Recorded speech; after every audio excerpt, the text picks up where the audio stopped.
هذه سبيلي أدعو إلى الله على بصيرة أنا ومن اتبعني وسبحان الله وما أنا من المشركين.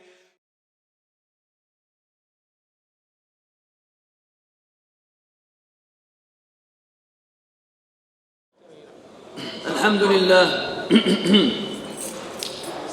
الحمد لله مبلغ الراجي فوق مأموله ومعطي السائل زيادة على مسؤوله، نحمده على ليل الهدى وحصوله واستماع الكتاب وقراءة حروفه، وأشهد أن لا إله إلا الله وحده لا شريك له أراد ما العباد فاعلوه، ولو عصمهم لما خالفوه، ولو شاء أن يطيعوه جميعا لأطاعوه.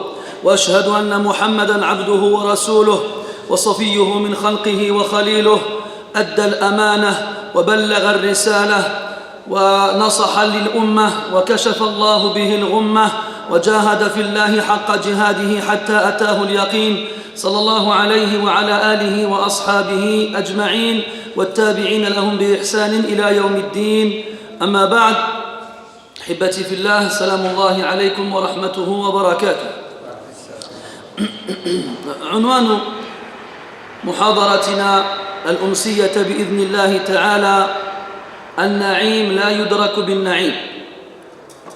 وهذا العنوان لست صاحبه، وإنما استعرته من شيخ قد ألقى محاضرة بهذا العنوان وأحببتها كثيرا، وأردت أن أشارك إخواني في التلذذ بمثل هذه المحاضرات التي ينبغي أن نكثر الاستماع إليها، علنا تشعل فينا نار الهمة وتدفعنا إلى أن نتقرب إلى الله عز وجل كما ينبغي. Donc, mes très chers frères, le titre de cette conférence en français à peu près est: la grande récompense ne s'obtient pas par les réjouissances et les anses. Et ce titre, ce n'est pas moi qui l'ai fait, mais je l'ai emprunté d'un cheikh qui a fait cette conférence il y a de cela plusieurs années. Conférence magnifique et merveilleuse qui m'a permis de voir les choses différemment. Je l'ai beaucoup apprécié et j'ai voulu vous faire partager cette sensation que j'ai eue en écoutant cette conférence. Et ce genre de conférences doivent être écoutées de nombreuses fois pour en profiter le plus possible. Peut-être qu'elle fera naître en nous une flamme de motivation qui nous poussera à adorer Allah Azza wa Jalla de la meilleure façon. النعيم لا يدرك بالنعيم. من المعقول الملموس المحسوس أن النعيم لا يدرك بالنعيم. والنار تحرق وتنضج، وحيث يوجد النور يوجد الدخان، ولا ينال الخبز حتى يسيل العرق، ويعظم الجهد والنصب والأرق، والسم أحيانا يعمل عمل الترياق، ومن يخطب الحسناء لم يغله المهر، ودون الشهد إبر النحل، ومن رام اللآلي زج بنفسه البحر، واللآلي تحطم لترفع في التاج والنحر، وما العز إلا تحت ثوب الكد. نعيم الأشواق بعد ذوق مر الأخطار في القفار، بقدر العنا تنال المنى، وربما تصح الأبدان بالأدواء، ولا يدرك الشرف إلا بالكلف. لن يدرك البطال منازل الأبطال، وعند تقلب الأحوال تعرف جواهر الرجال. ولذة الراحة لا تنال بالراحة، والجنة حفت بالمكاره، ولا يدرك السادة من لزم الوسادة. L'auteur, ou plutôt le conférencier, le cheikh, il nous dit une introduction merveilleuse. Il nous dit qu'il a été prouvé de façon concrète une chose que nos sens en tant qu'êtres humains ne peuvent renier et rejeter, que la récompense ne s'obtient pas par le biais de la réjouissance et de l'aisance. Le feu peut cuire ta nourriture, tout comme il peut la brûler. Et on ne peut pas trouver de lumière par le biais du feu sans trouver avec elle de la fumée. On ne peut obtenir du pain qu'après avoir sué, et ça les personnes qui font du pain sont bien placées pour le savoir, qu'après s'être fatigué et éreinté. Et des fois, on trouve dans le venin un antidote et un vaccin. Et celui qui demande en mariage les plus belles femmes et les plus nobles ne sera pas arrêté par une dot élevée. Et celui qui veut recueillir le miel des abeilles, qu'il s'attende à se faire piquer. Celui qui veut trouver les plus belles des perles, qu'il s'attende à plonger profondément dans les océans.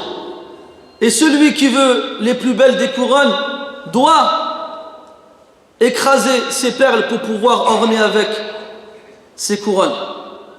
Et on obtient la fierté qu'après avoir porté le vêtement de la fatigue.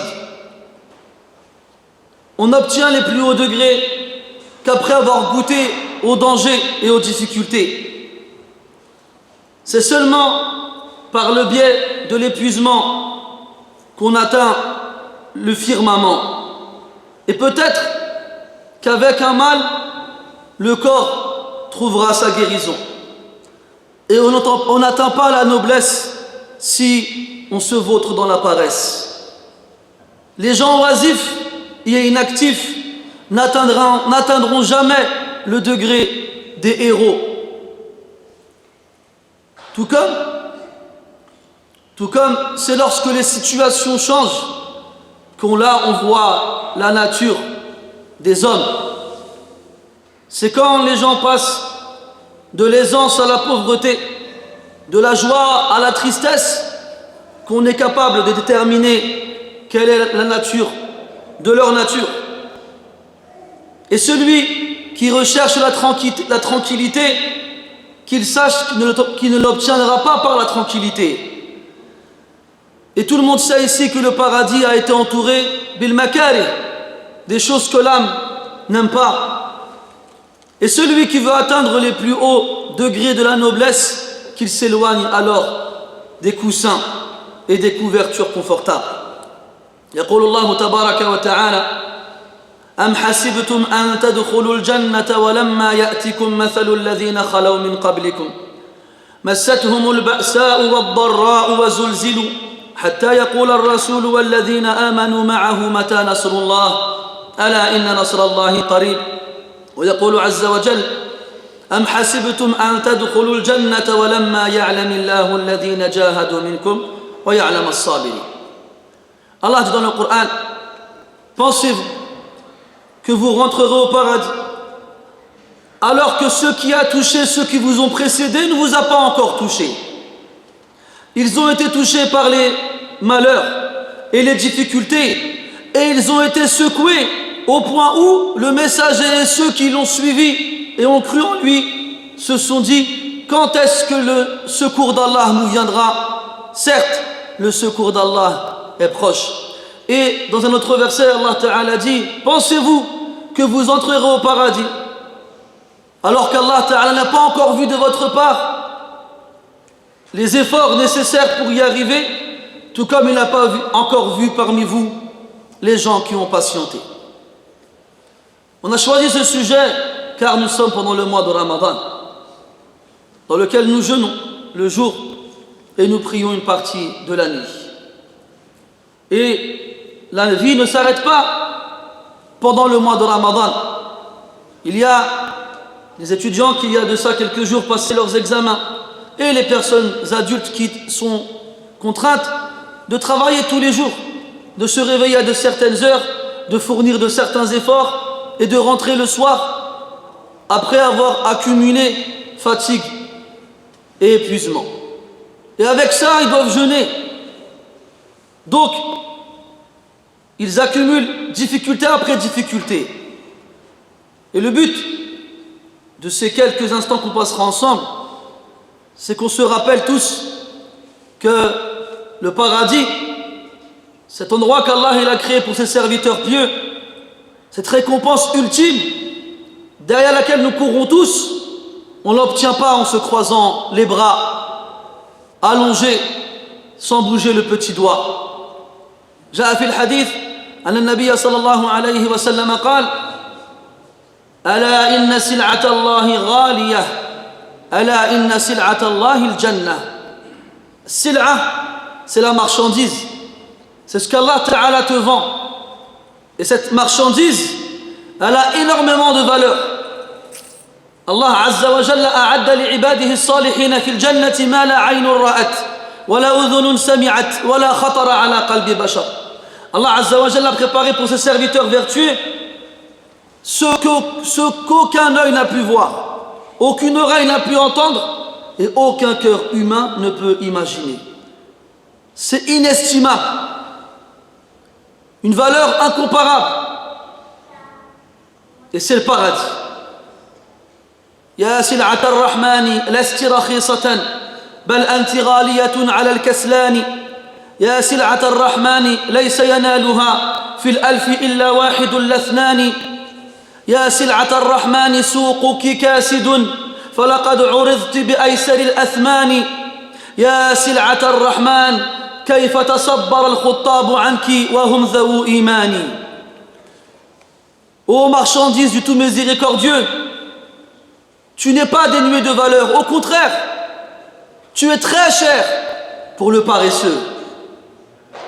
Ô marchandise du tout miséricordieux,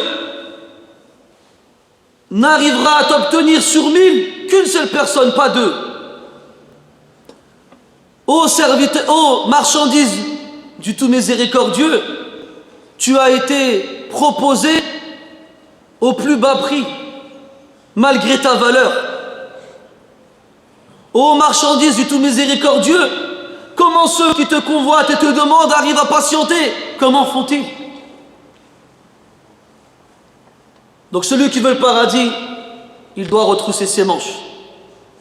Celui qui veut le paradis, il doit laisser les gouttes de sueur perler sur son front. Et comme il disait Abdullah ibn Mas'ud radiyallahu anhu, la rahata lil mu'mini duna liqa'illah. Il n'y a pas de repos pour le croyant avant qu'il ne rencontre Allah subhanahu wa ta'ala. النبي صلى الله عليه وسلم وأصحابه الكرام رضي الله عنهم وجدوا من مشاق الدنيا وعسرها ما لم يخطر على البال، ومع هذا تحملوا ذلك كله في سبيل مرضاة الله سبحانه وتعالى، حتى هذبوا بذلك أنفسهم وطهروا قلوبهم فاتصلت بالله فكانت مع الله دائما وأبدا. وبهذا آثروا الله عز وجل على كل شيء، حتى جزاهم الله بأن ملأ قلوبهم إيمانا وصدقا وإخلاصا ويقينا. كانوا رعاة الغنم فأصبحوا سادات الأنم بإيمانهم بالله عز وجل الراسخ الذي لا يزعزعه المصائب ولا يحركه الفتن والكربات. كانوا الرجال حقا، فأخلد الله عز وجل ذكرهم في التاريخ حتى صارت الأجيال كلها تمجدهم. خرجوا من الصحراء حتى بارزوا الفرس والروم فنصرهم الله عز وجل عليهم، وملكوا الدنيا من أقصى غربها إلى أقصى شرقها. ذلك كله كيف وبماذا؟ بالصبر والتحمل والتضحية بذلوا الغالي والنفس والنفيس وتركوا الدنيا وملذاتها ففازوا في الدنيا والآخرة. هكذا كان القوم. Le prophète alayhi salatu wassalam et ses compagnons radiyallahu anhum ont rencontré durant leur vie d'innombrables difficultés, d'innombrables épreuves, et ils ont patienté, et ils ont enduré, et ils ont supporté tout cela. Dans quel but? Dans le but d'obtenir la satisfaction d'Allah subhanahu wa ta'ala. Ils se sont fatigués et éreintés et épuisés jusqu'à ce que leurs âmes soient purifiées, jusqu'à ce que leur poitrine et leur cœur soient nettoyés, jusqu'à ce qu'ils soient tout le temps en contact avec Allah subhanahu wa ta'ala, au point où ce bas monde n'avait plus aucune valeur à leurs yeux, plus aucune importance. Ils ont préféré Allah Jalla wa Ala à toute chose ici-bas. Et Allah, pour les récompenser, a rempli leur cœur de piété, de foi et de sincérité. C'étaient des bergers, et Allah a fait d'eux les maîtres du monde. Ils ont quitté le désert qu'ils vivaient et ont traversé de nombreuses étapes jusqu'à combattre les deux empires les plus grands de l'époque, les Perses et les Byzantins. Et Allah Jalla leur a donné la victoire et les a fait triompher. Et il a mis entre leurs mains un empire qui s'étendait de l'extrême-orient jusqu'à l'extrême-occident. Comment? De quelle façon sont-ils arrivés à cela? En oubliant ce bas monde et en le délaissant totalement, et en ayant comme simple et seul objectif la satisfaction d'Allah Azza wa Jal et sa récompense ultime. Alors Allah les a récompensés ici-bas en rendant leur mention et évocation éternelle et immortelle dans les livres d'histoire, jusqu'à ce que nous aujourd'hui, après des générations et générations, nous sommes encore admiratifs devant leurs exploits. Et nous invoquons et implorons Allah de leur faire miséricorde et d'être satisfait d'eux et de leur donner une récompense sans pareille. C'est comme ça que les gens étaient. قوم كرام السجايا أينما ذكروا يبقى المكان على آثارهم عطرا أخلاقهم عما يشين نقية ونفوسهم عما يعيب مكفكفة ما استعذبتهم شهوة تدعو إلى الصفراء والبيضاء لا والزخرفة ليسوا بأسر الأرغفة ليسوا بأسر الأرصدة ليسوا بأسر الأشربة الأطعمة الألبسة قوم إذا جد الوغى كانوا ليوث الملحمة ملأ لقد ملأ الإله صدورهم نورا فكانت بالضياء مزخرفة. Des gens nobles, aux caractéristiques les plus pures. Lorsqu'on parle d'eux à un endroit, on ne quitte cet endroit sans qu'on y trouve leur parfum. Leur comportement était tel et était si pur qu'aucun défaut ne les entachait. Et on ne trouvait aucune tare avec laquelle on pouvait leur faire un reproche. Ils n'ont jamais été attirés par un désir quelconque, que ce soit l'or ou l'argent, ou encore les ornements. Ce ne sont pas les adorateurs de la nourriture, ce ne sont pas les adorateurs de la fortune, ce ne sont pas les adorateurs de la boisson, ce ne sont pas les adorateurs des vêtements. Des gens, lorsqu'on les appelle au combat, ce sont des lions qui ne reculent devant rien. Les plus nobles des gens, Allah a rempli leur poitrine et leur cœur de lumière. C'est par cette lumière qu'ils se sont ornés devant les autres. Quand on apprend tout cela, quand on sait tout cela, on sait qu'il est nécessaire et indispensable pour nous, en tant que musulmans, de faire de ces hommes-là des exemples et des modèles. Surtout aujourd'hui, où tout a été facilité. Surtout aujourd'hui, où les gens ne manquent plus de rien. طغت فينا الماديات والشهوات حتى أعرض في هذا الزمان كثير من الناس عن طاعة رب الأرض والسماوات. عبد الدرهم والدينار بل اليورو والدولار من دون الله العزيز الغفار. On vient à une époque où le luxe et la richesse est tellement disponible, est tellement présente, que beaucoup de gens se sont détournés de l'adoration d'Allah subhanahu wa ta'ala.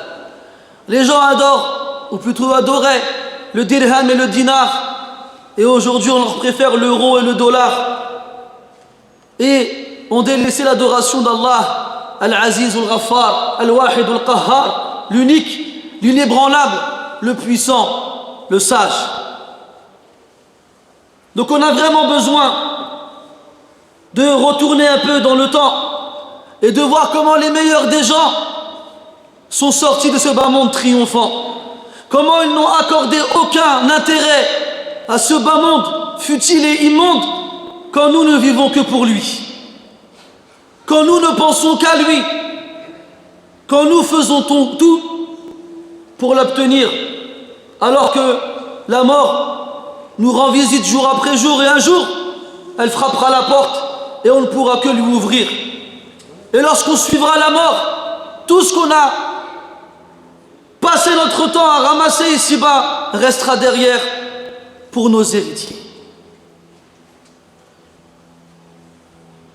ونحن نتفاءل فإن الله عز وجل لا يزال يغرس غرسا يستعمله في طاعته إلى يوم القيامة عسانا نكون منهم بفضله ومنه وكرمه. Et avec tout cela, nous restons optimistes, car Allah Azza wa Jalla ne cesse de planter des graines qu'il va utiliser dans son obéissance, et ce jusqu'au jour de la résurrection. Peut-être que nous aurons l'extrême privilège d'en faire partie. Et souvenez-vous bien, An-Na'im, la yudraku bin-Na'im. Et souvenez-vous, la grande récompense ne s'obtient pas à travers les réjouissances et l'aisance. Et on va prendre quelques exemples. Et si on prenait tous les Sahaba radiyallahu anhum et le prophète avant eux alayhi salatu wassalam, on trouverait des choses wallahi ajiba wa ghariba. D'ailleurs, moi je me suis contenté de faire un condensé et un résumé assez bref de la conférence à la base. Et j'invite tous mes frères arabophones à écouter ce dars-là. An-Na'im la yudraku bin-Na'im. Li fadilat al-Shaykh Ali ibn Abd al-Khaliq al-Qarni, hafidhahu Allah wa ra'ah. C'est vraiment impressionnant. Impressionnant. Tu peux l'écouter des dizaines de fois, et sans exagérer, c'est ce que j'ai fait, et tu ne cesses de t'étonner, et jamais tu ne te lasseras. Et donc, on va prendre quelques exemples. إن سمح لنا بذلك الوقت الضيق وإن كان الحديث معكم شيق.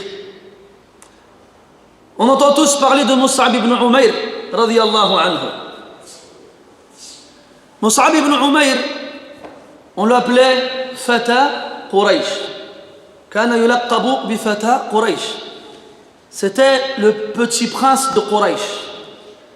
Il avait des parents riches, notamment sa mère après la mort de son père, qui le laissait disposer de sa fortune comme bon le semble. Il avait une garde-robe dans laquelle se trouvaient des vêtements qu'on ne trouvait nulle part ailleurs, si ce n'est chez lui. Il avait des parfums tellement raffinés qu'on savait qu'il était passé à tel endroit après son passage. Il mangeait les plats qu'il voulait. Toutes les filles de Mecca voulaient être son épouse. Et un jour, la foi s'est installée dans son cœur.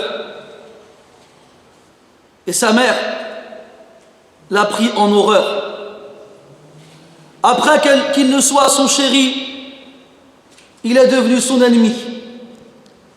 Après qu'elle ne lui ait permis de se servir de sa fortune et de sa richesse,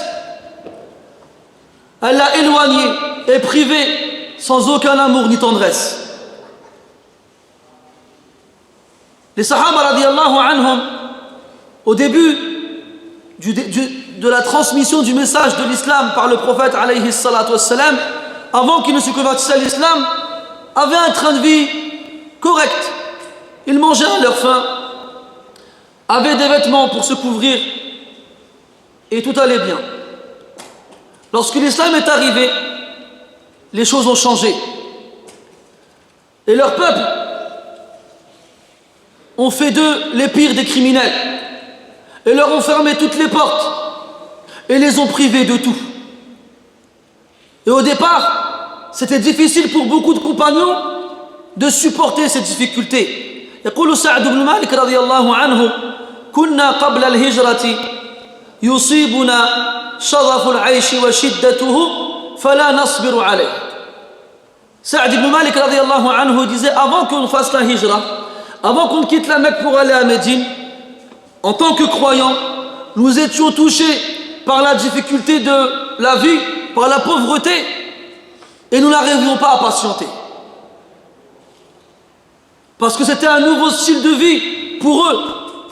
Ils sont passés de l'aisance à la difficulté, de la richesse à la pauvreté.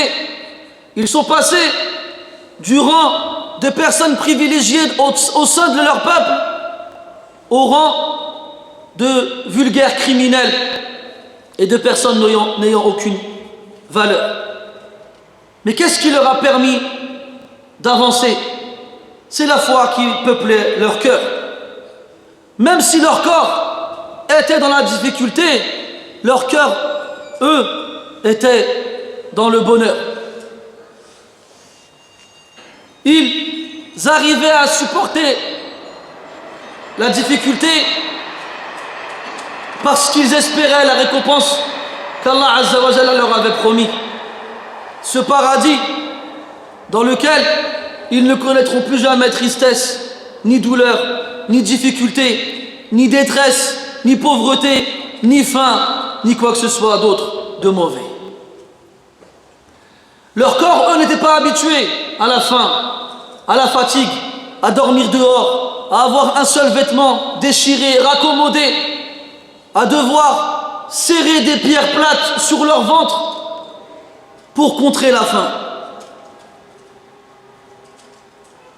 قال سعد رضي الله عنه فما هو إلا أن هاجرنا فأصابنا الجوع والشدة فاستضلعنا بهما وقوينا عليهما.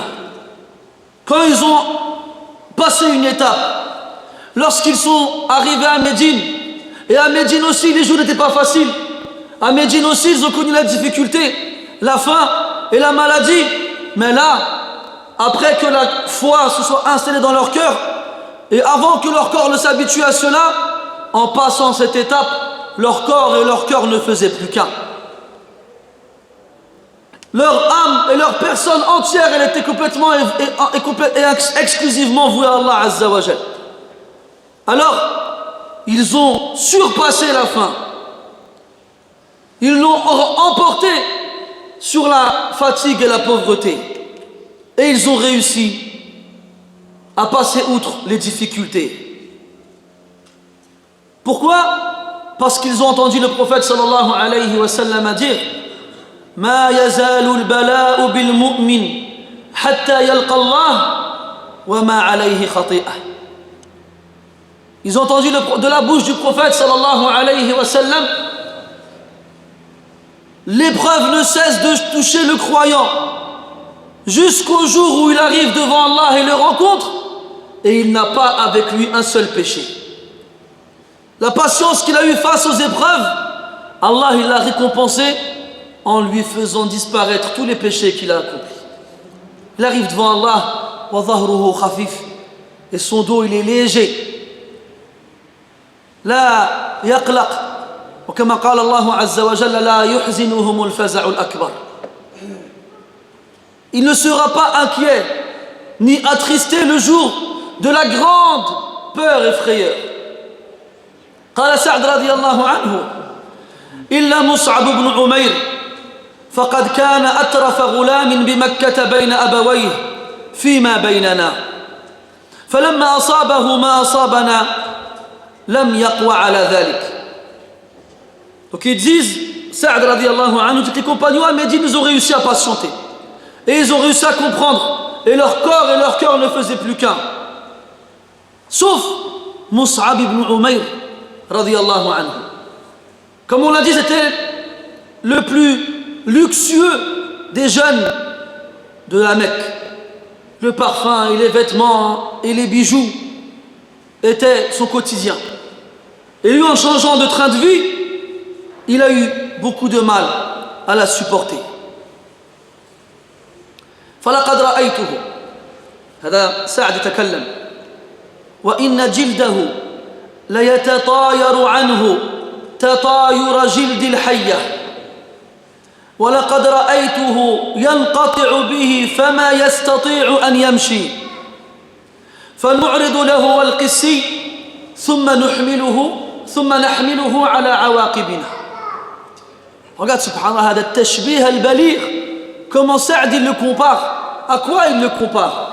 Il a dit, Sa'd il parlait, il dit, j'ai vu Mus'ab ibn Umayr et sa peau se détacher de son corps comme le serpent lorsqu'il mue. Est-ce que tu as déjà vu un serpent changer de peau? Nous au bled on a déjà vu beaucoup de fois dans les campagnes des résidus de peau de serpent jetés ici et là. Le serpent il sort de sa peau comme quelqu'un qui sortirait de son vêtement. Mais imagine, qu'est-ce que Mus'ab a dû ressentir pour que sa peau le quitte comme le serpent quitte la sienne. Il était tellement affaibli qu'il n'arrivait même pas à marcher jusqu'à ce qu'il s'évanouisse. Alors les sahaba radiyallahu anhum lui proposaient des vêtements ou bien un moyen de se rétablir et ils ne trouvaient pas d'autre moyen que de le porter sur leurs épaules. Tellement il était faible et fragile radiyallahu anhu wa ardah. Et pourtant ces gens-là ils étaient imperturbables, ils étaient intransigeants avec leur religion. Tu ne pouvais pas les corrompre, c'est le mot que je cherchais, incorruptibles. Tu pouvais leur proposer tout ce que tu veux, malgré la difficulté qu'ils rencontraient, ils ne quitteraient leur foi pour rien au monde. كأنك تقف أمام شجرة التفاح فتقول لها أثمري غير التفاح أتراها تستجيب لك. C'est comme si tu te tenais debout devant un pommier et tu lui demandais de te faire autre chose que des pommes. Est-ce que tu crois que l'arbre te répondra? Eh bien c'était pareil avec ces gens-là.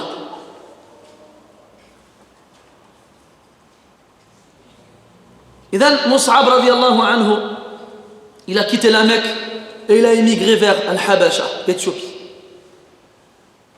Firaran bidinihi wa imani. Il a fui la Mecque pour sa foi et sa religion. Il est resté là-bas un certain temps. ثم رجع إلى مكة.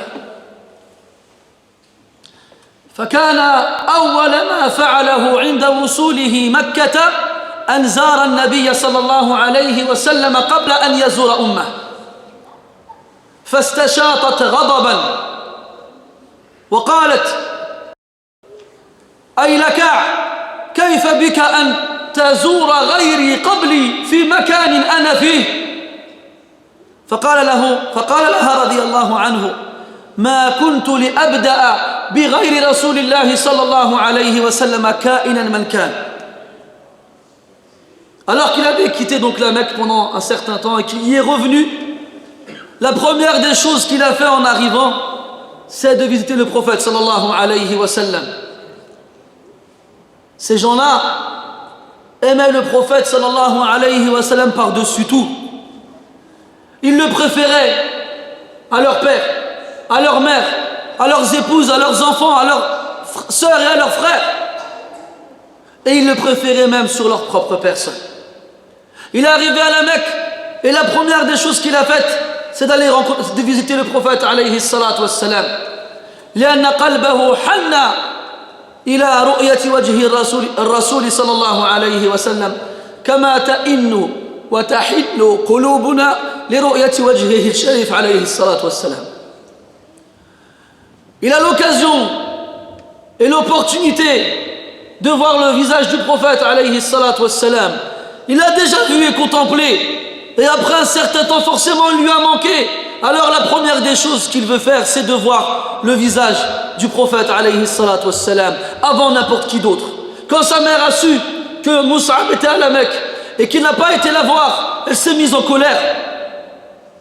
Elle a dit en l'insultant: espèce de gredin, espèce de vaurien, comment oses-tu visiter quelqu'un d'autre que moi, avant moi, dans un endroit où je me trouve? Il lui a répondu: il est inconcevable pour moi de visiter quelqu'un d'autre avant le prophète sallallahu alayhi wa sallam, qui que ce soit. Qui que ce soit. Alors, sa mère l'a privé de tout. فكان يجوع يوما ويأكل يوما. Il était affamé toute une journée et mangeait une journée sur deux. Il a remplacé le luxe et le confort. Il a remplacé le luxe et le confort par la pauvreté et la difficulté. Ensuite, est-ce que vous pensez qu'il est passé à l'esprit de Mus'ab de tout abandonner, c'est-à-dire sa foi et sa religion? Là, wallah, jamais. Quand ton cœur il goûte à la saveur de la foi, tu ne pourras jamais lui faire goûter autre chose. ثلاثة من كن فيه وجد حلاوة الإيمان أن يحب الله وأن يحب المرء لله لا يحبه إلا لله. وذكر في هذه الأمور وأن يكره أن يعود إلى الكفر أو أن كما يكره أن ينقذ في النار. Le prophète a dit alayhi salatu wassalam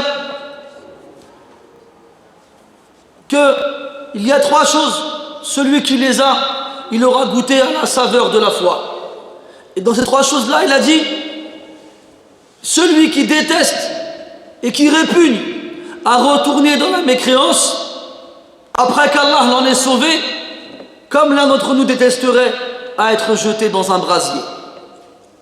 C'était ça le hal des croyants, des sahaba radiyallahu anhum. La foi est ce qu'ils ont de plus cher à leurs yeux, et jamais ils ne le remplaceraient par quoi que ce soit d'autre. سمعوا النبي صلى الله عليه وسلم يقول: لغمسة واحدة في الجنة تنسي المرأة ما مر عليه من بؤس وشدة كما أن غمسة واحدة في النار تنسي العبد ما مر عليه من خير وسعادة. Ils ont entendu le prophète sallallahu alayhi wa sallam leur dire qu'être trempé une seule fois au paradis te fait oublier tous les malheurs et difficultés que tu as pu connaître ici-bas. Tout comme être trempé une seule fois en enfer peut te faire oublier tout le confort et le bonheur que tu as connu ici-bas. وما يبرح البلاء بالعبد حتى يتركه الرب عز وجل يمشي على الأرض وليس وما عليه خطيئة. Comme on a dit tout à l'heure. Les Sahaba, le prophète sallallahu alayhi wa sallam, quand ils voyaient Mus'ab, dans quel état il était, ils étaient tristes. وربما دمعت عينا النبي صلى الله عليه وسلم وهو ينظر إليه. Et peut-être que des fois le prophète sallallahu alayhi wa sallam versait quelques larmes lorsqu'il regardait son compagnon Mus'ab radiyallahu anhu. ولكن مع هذا ما كان النبي صلى الله عليه وسلم يخشى منهم ردة وكفرا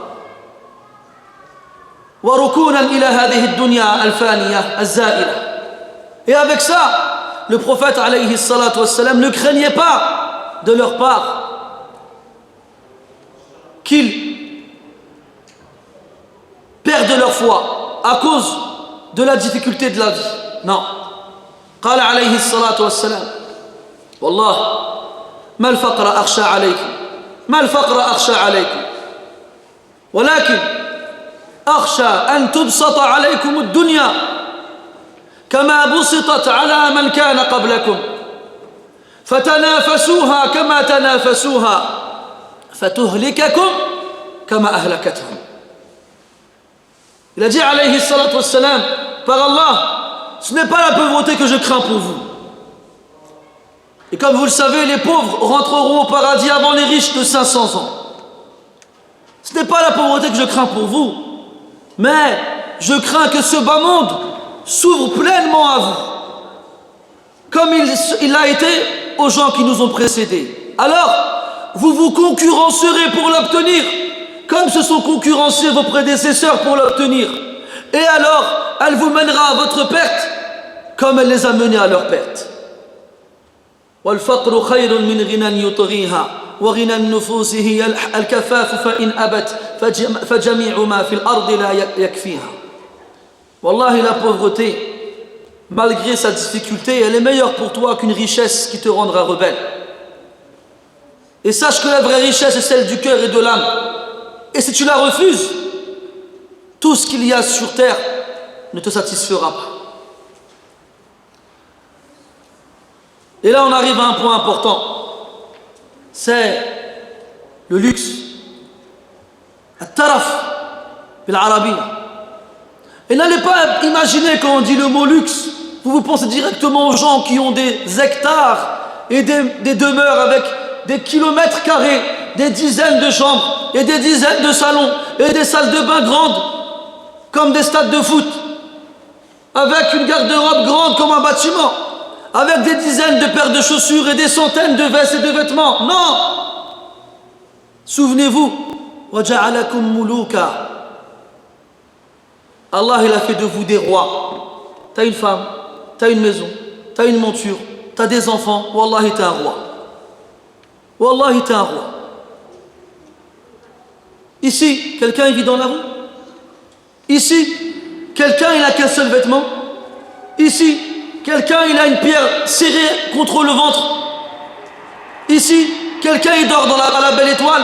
Là, wallah. Tu peux avoir un F2 de 50 mètres carrés, wallah, t'es dans le luxe.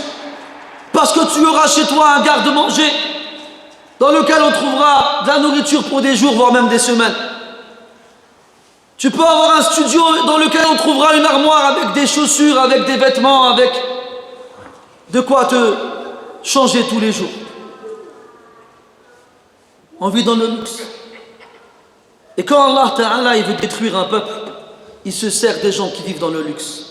قال تعالى وإذا أردنا أن نهلك قرية أمرنا متر فيها ففسقوا فيها فحق عليها القول فدمرناها تدميرا. Lorsqu'Allah Azza wa Jalla veut exterminer un peuple, il fait en sorte que les gens qui vivent dans le luxe dépassent les limites. Et c'est le cas.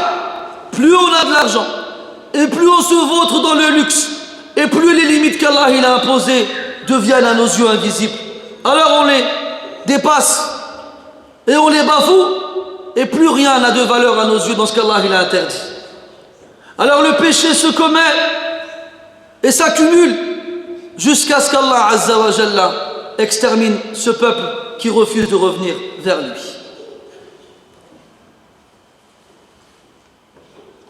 Taraf, le luxe, wallahi, c'est une maladie qui n'a pas de remède. C'est un mal qui n'a pas son comparable et son pareil. Le luxe, quand il nous touche, il extermine en nous toutes les bonnes qualités et fait naître en nous tous les pires des défauts. Et une chose particulière chez les gens qui aiment le luxe, tu remarques qu'ils aiment montrer aux gens qu'ils vivent dans le luxe. Et parmi les moyens qui permettent de montrer aux gens qu'on est riche, ce sont les bijoux. Alors tu vois des hommes se pavaner, tel des pans dans la savane, avec des grosses chaînes en or massif et des gourmettes, peut-être même qu'ils mettent des boucles d'oreilles et des bagues.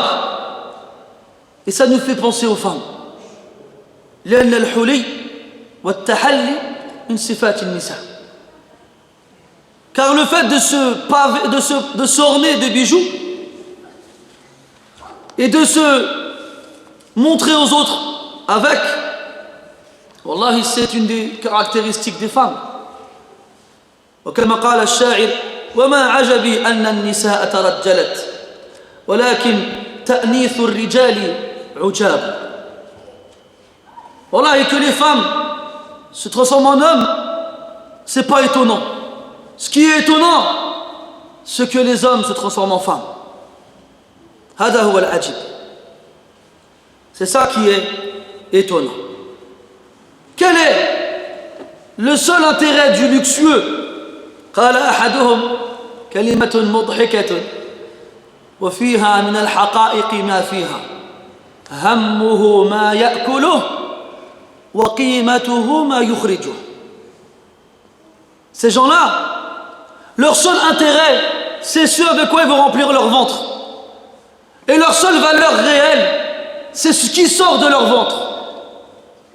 Ces gens-là ont perdu toute liaison avec Allah subhanahu wa ta'ala à cause de la luxure. La luxure est un obstacle pour faire les actions qui ont le plus de mérite auprès d'Allah subhanahu wa ta'ala. Venir au secours de l'opprimé. Interdire le blâmable. Payer les dettes des gens qui sont écroulés sous les dettes. Nourrir l'affamé. Construire des écoles, des hôpitaux. Vêtir les gens qui n'ont pas de vêtements. Et à l'inverse, la luxure est un mal qui ouvre la porte de je ne sais combien de maux. Les gens riches refusent de rester avec les pauvres et n'acceptent de rester qu'avec des gens comme eux, même s'ils sont mauvais et injustes. Alors qu'Allah dit dans le Coran وَلَا تَرْكَنُوا إِلَى الَّذِينَ ظَلَمُوا فَتَمَسَّكُمُ النَّارِ. Et ne côtoyez pas de façon continuelle les injustes, sinon vous serez touchés par l'enfer. Ces gens-là, plus ils ont et plus ils demandent, alors ils déclarent la guerre à Allah subhanahu wa ta'ala en acceptant l'usure et les intérêts. فَإِن لَمْ تَفْعَلُوا فَأْذَنُوا بِحَرْبٍ مِّنَ اللَّهِ وَرَسُولِهِ. Quand Allah nous demande, nous ordonne de nous éloigner de riba. Et ceux qui refusent de le faire, alors qu'ils sachent qu'Allah et son messager lui déclarent la guerre. On est même arrivé à un stade où des gens achètent ce bas monde avec leur religion. Des gens qui ont appris le Coran et la parole du prophète alayhi salatu wassalam, mais qui veulent eux aussi posséder des châteaux et des jardins et des voitures et des domestiques. Alors ils disent ce que certains veulent entendre pour obtenir de leur part récompense, et ainsi ils ont vendu leur religion à vil prix. Quand on demande aux gens qui vivent dans le luxe de travailler pour leur communauté, ils te sortent le seul hadith qu'ils connaissent. Ya Hanzala, sa'atun wa sa'a. Quand le prophète il a dit à Hanzala radiyallahu anhu qui craignait d'être un hypocrite, parce que quand il était avec le prophète sallallahu alayhi wa sallam, il pensait à Allah et au prophète, au paradis et à l'enfer. Et quand il rentrait chez lui et qu'il était avec sa femme et ses enfants, eh ben il pensait à ce bas monde. Alors il a eu peur d'être un hypocrite. Il a été voir le prophète sallallahu alayhi wa sallam et lui a parlé de sa peur. Et le prophète lui a dit sa'a wa sa'a. 1 heure, tu es dans l'état que tu es, dans lequel tu es avec moi, et une autre avec ta femme et tes enfants. Elle n'est pas tout le temps. Sinon, on serait des anges. Et lui, qui vit dans le luxe et se vautre dedans. Quand tu l'appelles à craindre Allah et à donner son argent pour Allah et à travailler pour Allah, il te dit oh, sa'a wa sa'a. لا يحفظ من كلام الله إلا آتنا غداءنا ونقش خاتمه كلوا واشربوا هنيئا. Ces gens-là n'apprennent du Coran que le verset où on trouve donne-nous notre repas. Et il conclut cela en disant mangez et buvez, apaisez et tranquillisez. Des paroles qui sortent de leur contexte pour justifier l'état dans lequel ils vivent. Sachez que la luxure s'oppose totalement à l'istiqamatu tamma. فلا يستقران في قلب رجل واحد. La luxure ne va pas de pair avec la droiture pure et ne saurait s'installer tous les deux dans le cœur d'une seule personne. Quand l'un d'entre eux s'installe, obligatoirement, il chasse l'autre. Et ils ne peuvent pas cohabiter. Ali radiallahu anhu, le cousin du prophète sallallahu alayhi wa sallam, qui est le fils d'Abu Talib, qui était le fils de Abdul Muttalib, qui sont de la tribu de Banu Hashim, qui est une des tribus les plus nobles de Quraysh, ou plus précisément qui est la tribu la plus noble de Quraysh, car ils descendent directement d'Ismaïl alayhi salam. Ali, comme vous le savez tous, et là je m'adresse à mes chers frères les plus jeunes, s'est converti alors qu'il n'avait que 8-9 ans. Et malgré son jeune âge, il a été un exemple dans la fermeté de sa foi. Il n'a jamais été attiré par un amusement, ou une distraction, ou un plaisir quelconque. Il a été sculpté et taillé dans le roche de la prophétie. Dans la roche de la prophétie. Car comme vous le savez tous, le prophète sallallahu alayhi wa sallam s'en est occupé dès son plus jeune âge. Et s'il avait voulu, Ali radiallahu anhu, il aurait pu rester à la Mecque et profiter des avantages et privilèges que lui offre son rang et sa lignée. Mais il a refusé et a préféré suivre le prophète sallallahu alayhi wa sallam jusqu'à Médine, où il a trouvé la pauvreté et la difficulté. Un jour, Ali radiallahu anhu kharaja min baytihi wa lam yukhrijhu min baytihi illa al-ju'. Un jour, Ali radiallahu anhu il sort de chez lui et la seule chose qu'il a fait sortir, c'est la faim.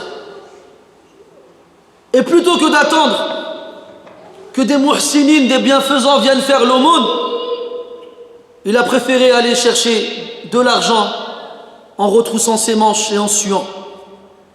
فاتجه إلى عوالي المدينة. Il s'est dirigé vers les quartiers de Médine qui sont éloignés. ووجد امرأة أمامها طين جاف تريد أن تبله. Il a trouvé une femme qui avait devant elle de la terre séchée. Elle a voulu, elle, l'humidifier en versant dessus de l'eau pour travailler la terre ou autre chose. Alors Ali radiallahu anhu, il a été la voir. واتفق معها أن تعطيه بكل ذنوب من ماء تمرة واحدة. Il a été la voir et s'est mis d'accord avec elle pour qu'elle le paye une date pour chaque récipient d'eau qu'il irait chercher à la source et qu'il verserait sur ce tas de terre séchée. Une date. في يوم صائف شديد الحر. Dans un jour d'été où il faisait très chaud et l'eau n'était pas à proximité et le récipient était lourd. Alors il partait, remplissait le récipient, revenait, le versait sur le tas de terre jusqu'à le faire 16 fois. Lorsque la femme était satisfaite, Ali radiallahu anhu a tendu ses mains vers elle. Mon salaire. Alors, elle lui a donné 16 dates. Qu'est-ce qu'il a fait, Ali radiallahu anhu? Non, on pourrait se dire, il s'est assis par terre et il a mangé ses dates. Non. À votre avis, il a fait quoi? À la manière quoi? À votre avis. À ton avis, il a fait quoi?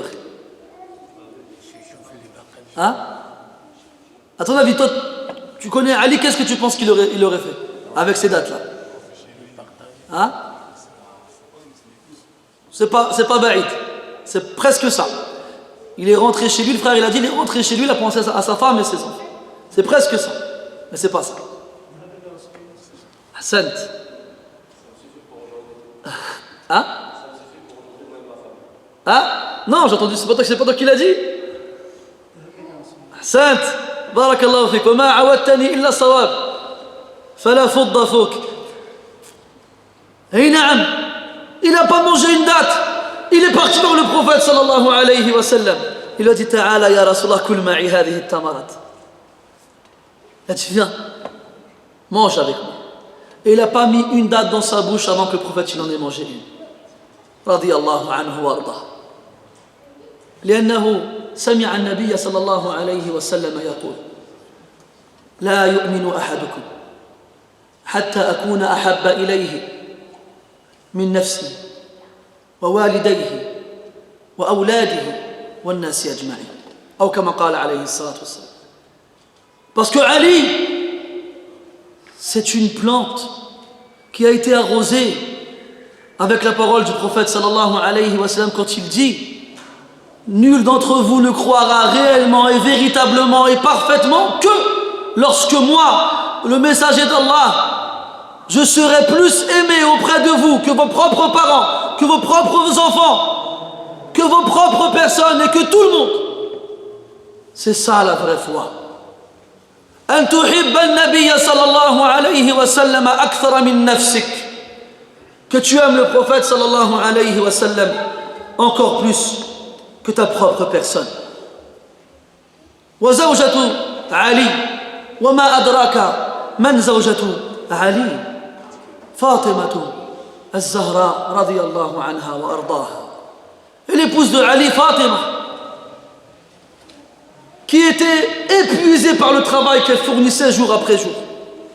Elle pétrissait le blé pour faire la farine en poussant le moulin jusqu'à ce que la trace subsiste sur ses mains.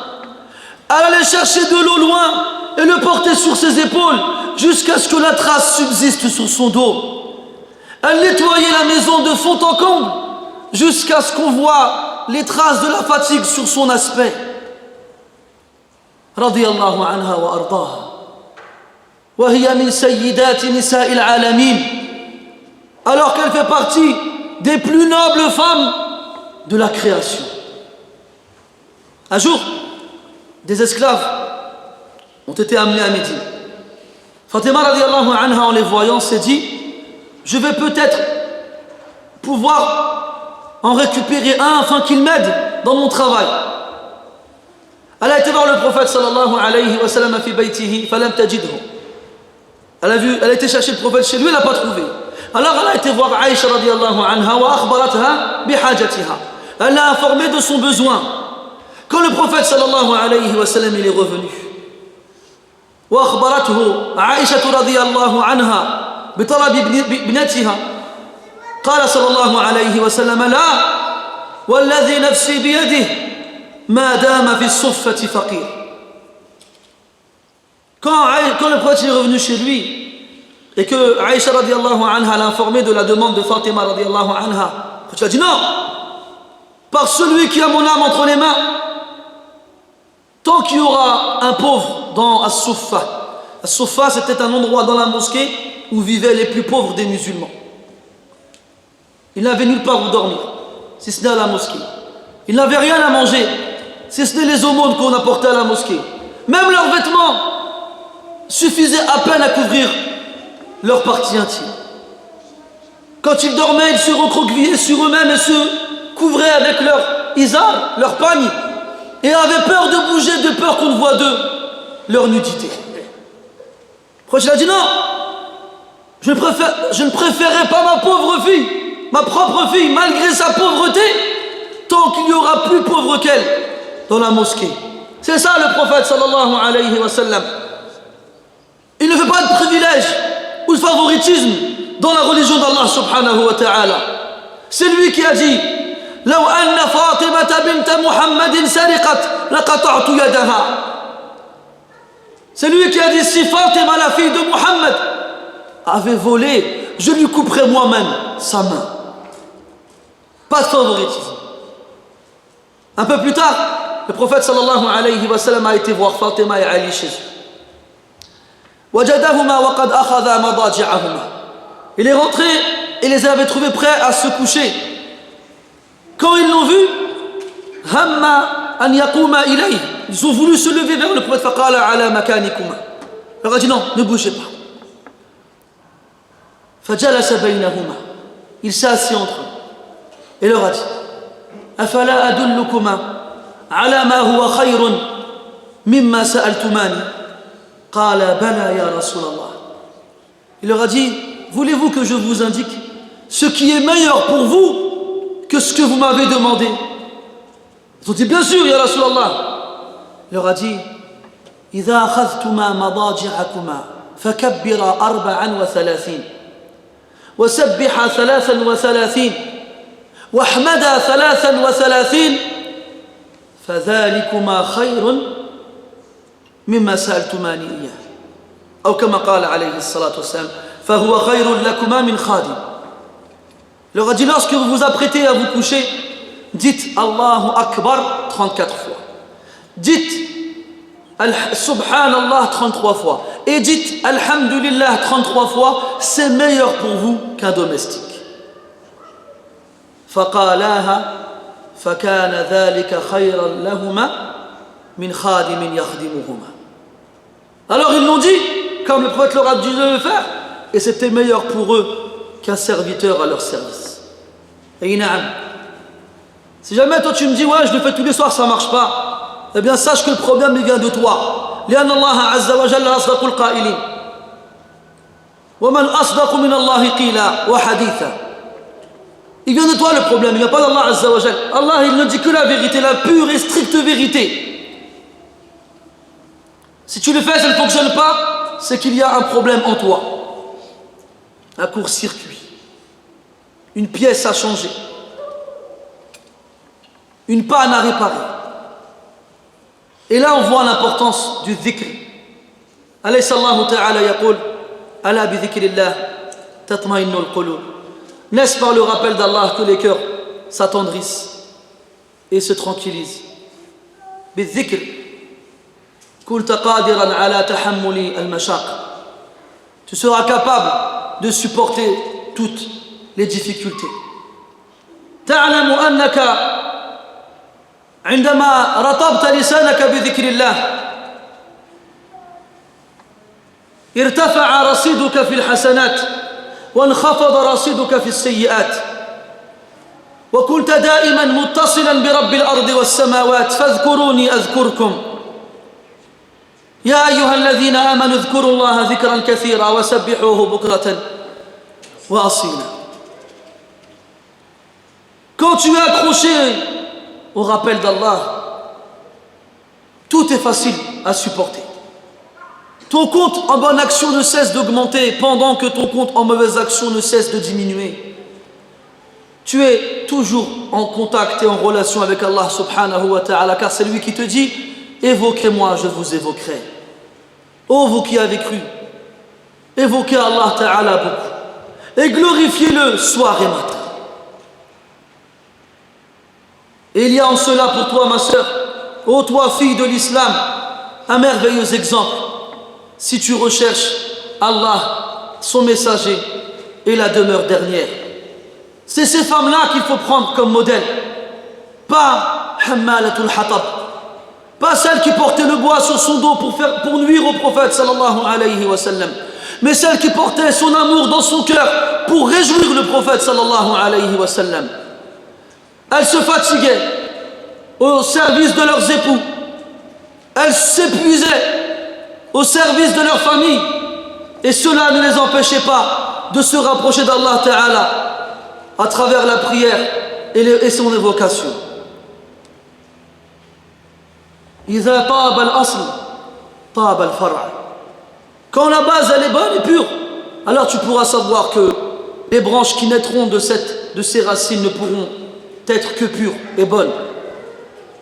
Oublie les femmes que tu peux voir à l'extérieur. Oublie le luxe dans lequel elles peuvent vivre. Ne regarde pas celle qui est au-dessus de toi dans ce bas monde, mais regarde celle qui est au-dessus de toi dans l'adoration d'Allah subhanahu wa ta'ala. Ce n'est que comme ça que tu arriveras le plus près d'Allah subhanahu wa ta'ala. On ne peut pas parler de ce sujet, al-na'im la yudraku bin na'im, sans parler du prophète sallallahu alayhi wa sallam. Wallahi, celui qui étudie la vie du prophète alayhi salatu wa sallam ne peut pas ne pas l'aimer plus que tout le monde, ne peut pas ressentir une tristesse immense et profonde de ne pas avoir pu le voir ne serait-ce qu'une seconde.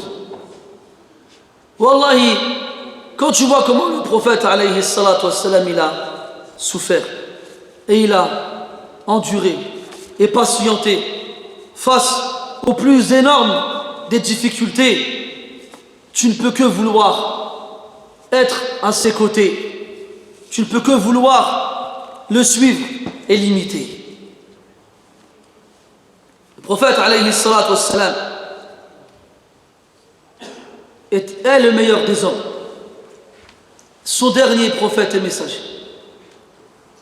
Et pourtant, il n'avait pas de garde du corps. Les portes de ses demeures étaient toujours ouvertes.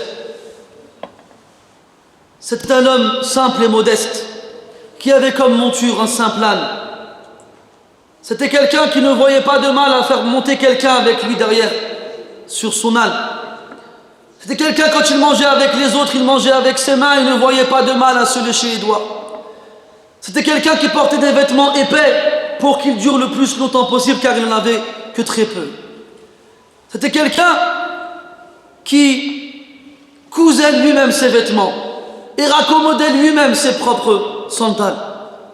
Ce bas monde n'avait aucune valeur à ses yeux. قال عليه الصلاة والسلام ما لي وللدنيا ما مثلي ومثل الدنيا كمثل راكب استظل تحت شجرة فقالت تحتها فنام ثم قام فتركها.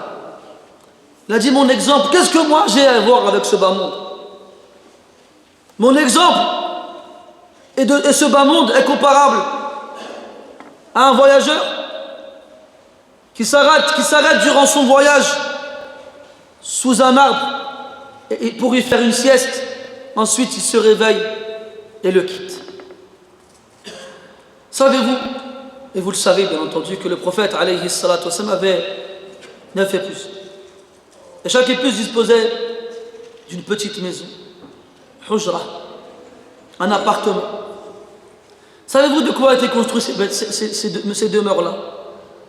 Ils étaient construits avec des branches de palmier, renforcés avec de la terre sèche, ou des fois avec quelques briques.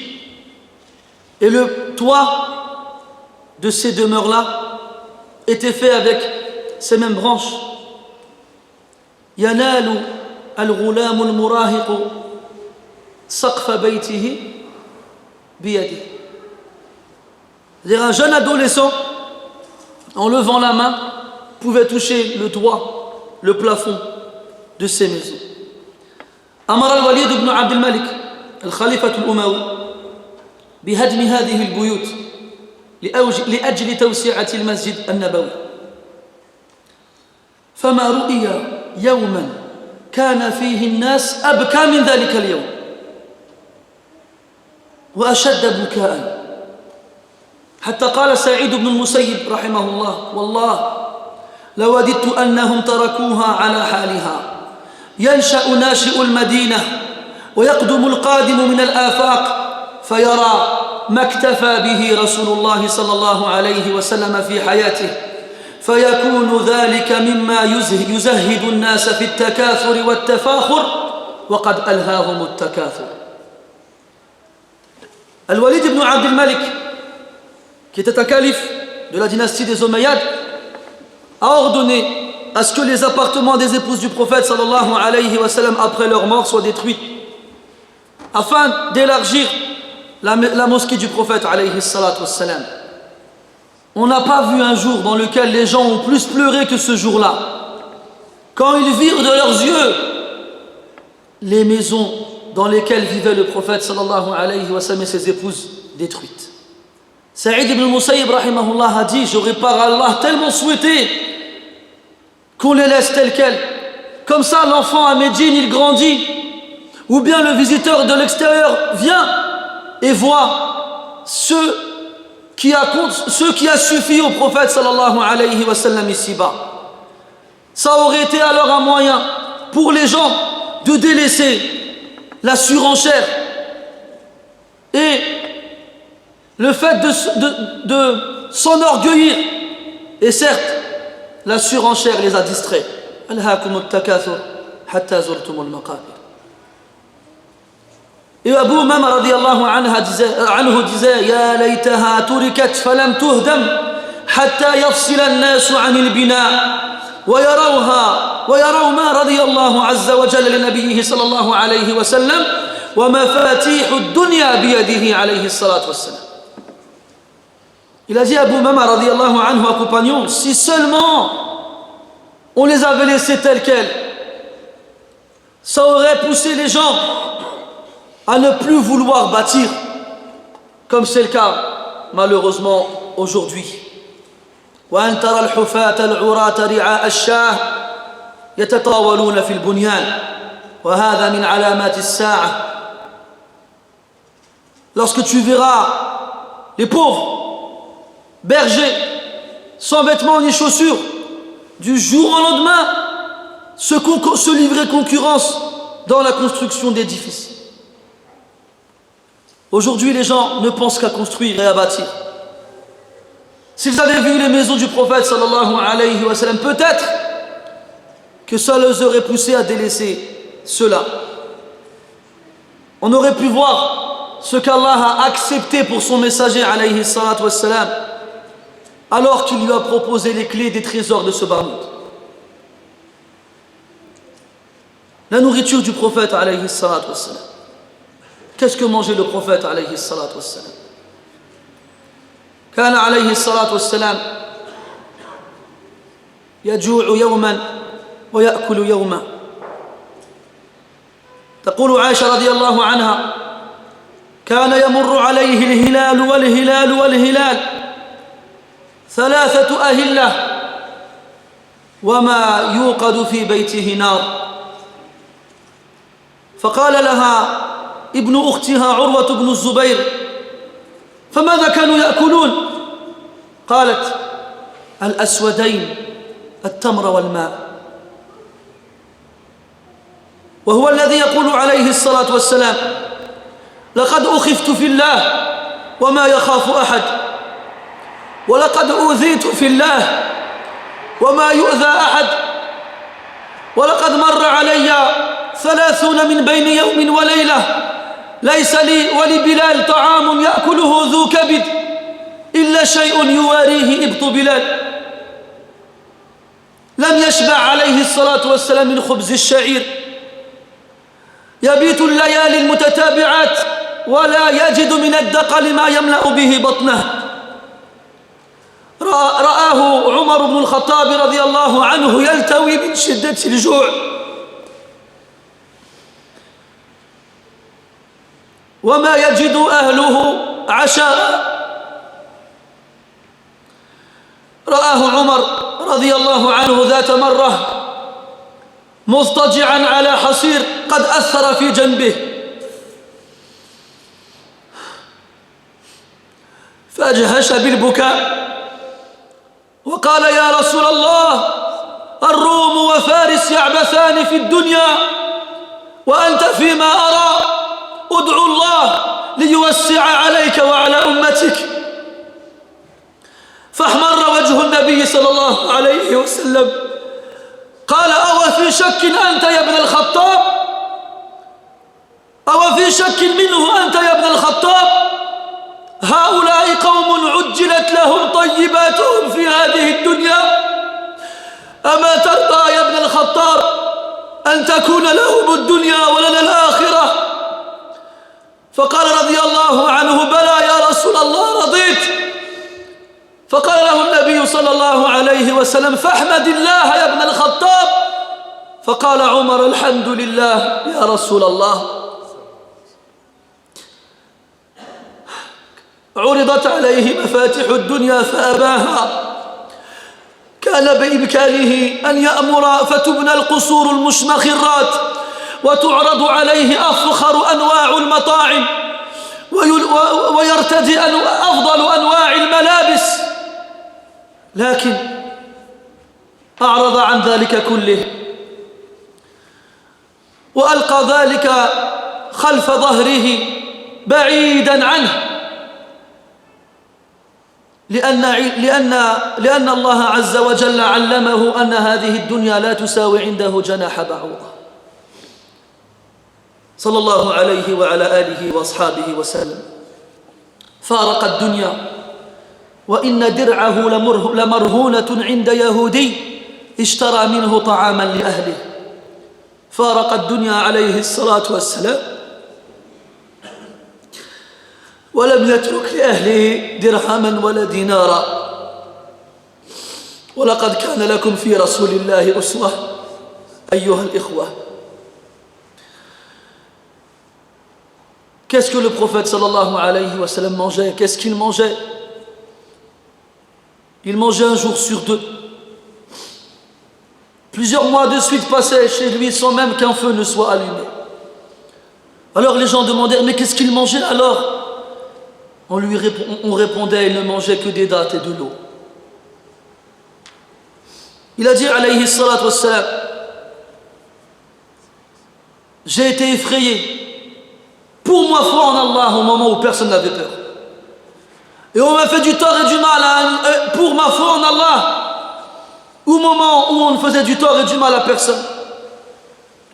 Et 30 jours de suite sont passés sans que je ne trouve quelque chose à manger, si ce n'est quelque chose que Bilal avait conservé sur son aisselle.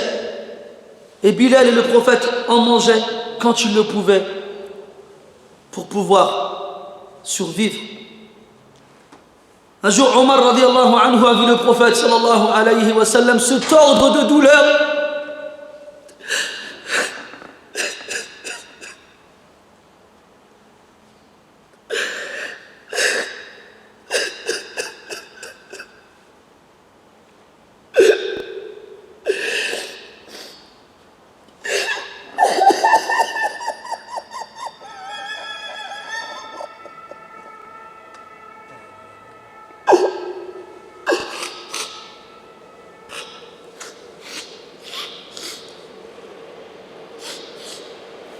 Omar, il a vu le prophète alayhi salatu wassalam se tordre de douleur tellement il avait faim.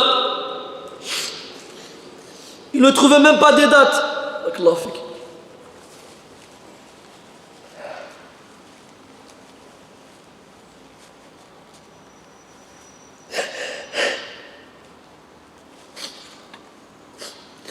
Il ne trouvait même pas des dates de basse qualité avec lesquelles il pourrait remplir son ventre. Un jour, Omar radiallahu anhu l'a vu chez lui alors qu'il dormait sur une paillasse qui avait laissé ses traces sur son dos alayhi salatu wassalam. Alors Omar se mit à pleurer et à réveiller le prophète alayhi salatu wassalam par ses pleurs. Et le prophète dit: pourquoi tu pleures? Alors Omar lui dit: j'ai pensé à César et à Khosroès et le luxe dans lequel ils vivent. Et toi, khayratullahi min khalqihi, tu es l'élite de la création, tu es l'homme qu'Allah préfère parmi les hommes. Et regarde dans quoi tu vis. Demande à Allah de te donner et d'élargir pour toi et ta communauté. Alors le prophète sallallahu alayhi wa sallam, il se met en colère. Il dit: quoi? Est-ce que tu as un doute, ô fils de l'Khattab? Ces gens-là, Allah il leur a accéléré leur réjouissance ici-bas et ils seront privés de toute récompense dans l'au-delà. Ne serais-tu pas satisfait de savoir, ô fils d'Al-Khattab, qu'ils auront ce bas monde et nous l'au-delà? Alors Omar il dit oui, je suis satisfait. Alors le prophète lui dit alayhi salatu wassalam, dit alors alhamdulillah.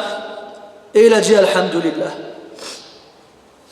Le prophète alayhi salatu wassalam, Allah lui a proposé les clés des trésors de ce bas monde et pourtant il les a refusés. S'il le voulait, il aurait pu avoir les plus beaux des palais, il aurait pu avoir les plus luxueux des tapis, les meilleurs des vêtements, les plus succulents des nourritures, des dizaines, des centaines, des milliers de domestiques.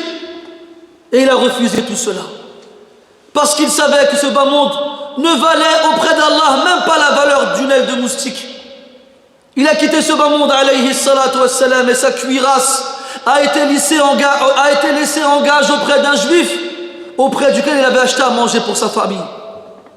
Il a quitté ce bas monde, alayhi salatu wassalam, et il n'a même pas laissé une pièce comme héritage pour ses enfants et ses femmes. Il avait compris que al-na'im la yudraku bin-na'im. Il avait compris que la grande récompense ne s'obtient pas par la réjouissance et par l'aisance. لم يزل في الحديث بقية وقد أطلت عليكم فاعتذر. Il y a encore beaucoup de choses à dire, des exemples chez les Sahaba, mais le temps nous est compté. Il nous reste juste à conclure ces quelques paroles en rappelant aux frères, aux musulmans et aux musulmanes à qui Allah Ta'ala a donné de l'argent. Cet argent-là, Allah il leur a donné لينظر كيف تعملون, pour voir qu'est-ce que vous allez faire avec, ce que vous allez faire avec. قال تعالى وآتوهم من مال الله الذي آتاكم. Donnez-leur de l'argent d'Allah qu'il vous a donné. والله ليس المال حقك ولا ملكك حتى تنفقه في سبيل الله فإذا أبقيته لنفسك فأنت له. L'argent n'est à toi que lorsque tu l'as dépensé pour Allah subhanahu wa ta'ala. Si tu le gardes pour toi, c'est toi qui lui appartiens et pas l'inverse. Combien de moyens nous permettent de se rapprocher d'Allah à travers l'argent? Acheter des vêtements pour ceux qui n'en ont pas, à manger à ceux qui ont faim, des médicaments à ceux qui sont malades. Envoie des étudiants étudier à l'étranger en les finançant à fois. Achète des livres et offre-les à ceux qui ne peuvent pas s'en acheter. Ou des cassettes ou des CD. Finance des écoles pour que les gens apprennent. Ouvre des hôpitaux pour que les gens puissent se soigner. Donne ton argent. Et ainsi, cet argent et ce luxe ne sera pas un témoin contre toi.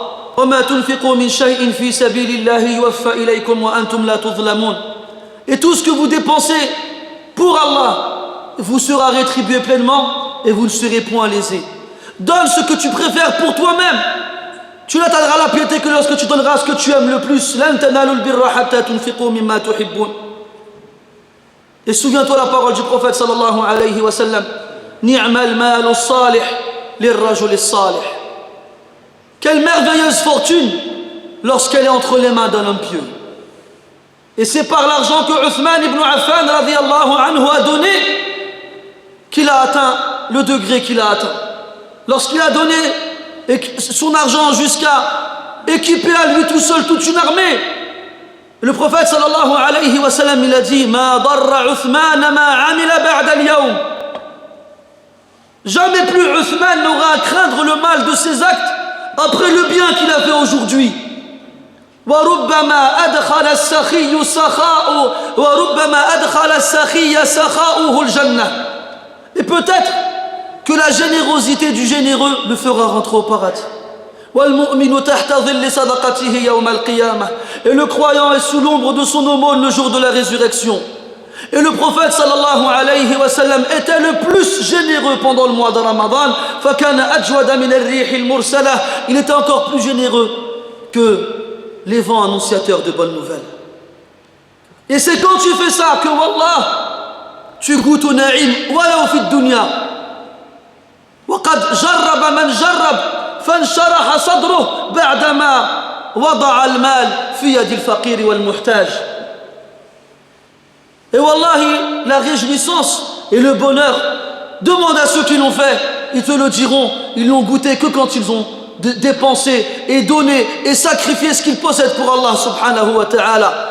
Wallahi, tu ressens une paix dans ta poitrine et une réjouissance dans ton âme lorsque tu poses de l'argent dans la main du besogneux et du mendiant. لمثل هذا فليعمل العاملون وفي ذلك فليتنافس المتنافسون والنعيم لا يدرك بالنعيم. C'est dans ça qu'on doit œuvrer et agir. Et c'est dans ça qu'on doit se livrer concurrence. Et n'oubliez pas, la grande récompense ne s'obtient pas à travers les réjouissances et l'aisance. نسأل الله تبارك وتعالى بأسمائه الحسنى وصفاته العلى أن يجعلنا ممن يبذل الغالي والنفيس لأجل مرضاته. اللهم اجعل محبتك أحب إلينا من محبتنا للمال.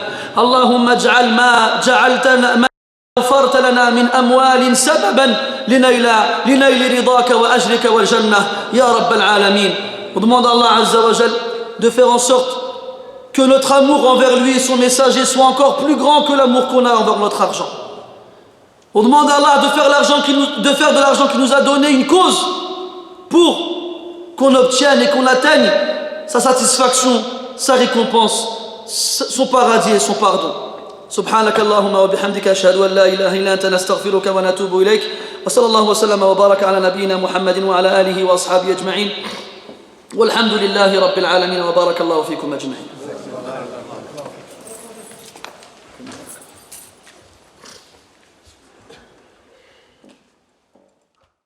هذه سبيلي أدعو إلى الله على بصيرة أنا ومن اتبعني وسبحان الله وما أنا من المشركين.